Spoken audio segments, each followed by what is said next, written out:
Kavita, on sectors, you've seen that banks and autos on numbers are outperforming banks because of the sheer,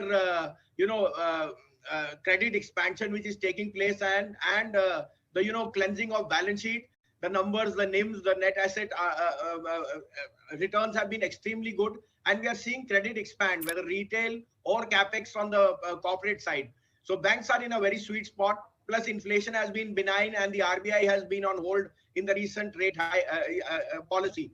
Second is autos, which have come back after a 3-year hiatus, and all because that the demand for autos is at a new high, which I've not seen in 10 years, which means that the supply chain disruption, which was an irritant, is starting to ease, and companies are laughing their way to the bank.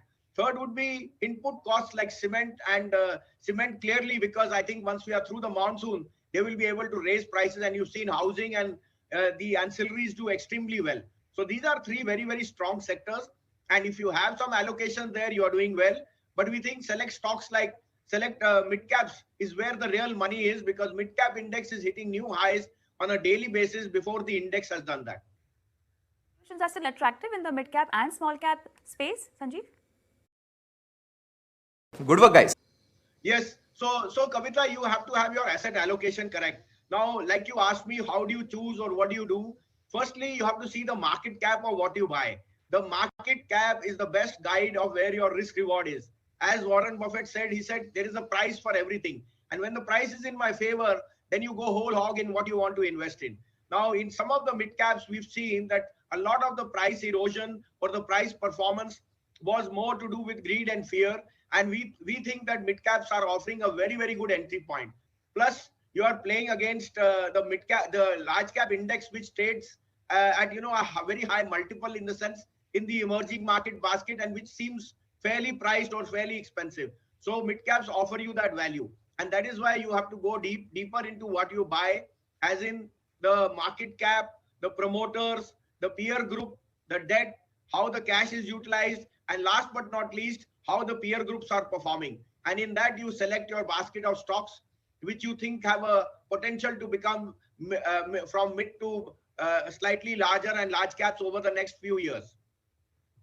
Sanjeev, just like how we plan our entry in the market, although one should not time the market, but if we leave the entry part aside, how can we time the exit in a particular stock, and how important it is? Yeah, that's a very good point. Now, that again depends on your horizon, your risk profile, and your return expectations. So Kavita, the first thing I must tell investors is trust your mutual fund or trust your relationship manager. I am in a broking firm, so obviously this is our job, whether it is depending on the amount of corpus you have, whether it is direct investment through equity mutual funds, through PMS, through AIF, there's a whole basket of investments. Now you have to plan your investments in how you want to generate returns and what is your goal. If you have a goal, only then will you be able to, achieve your desired objectives. After being in the market for 33, 34 years, I realized the first thing you start off is, because capital is limited, you try and generate a return in your mind, which gives you, a certain amount of what you expect. Once you generate that return, what I started to do was, since my capital was limited, I took out my capital, but I let the profit remain in the shape of those stocks as an investment. And some of those actually worked wonders, and those investments grew.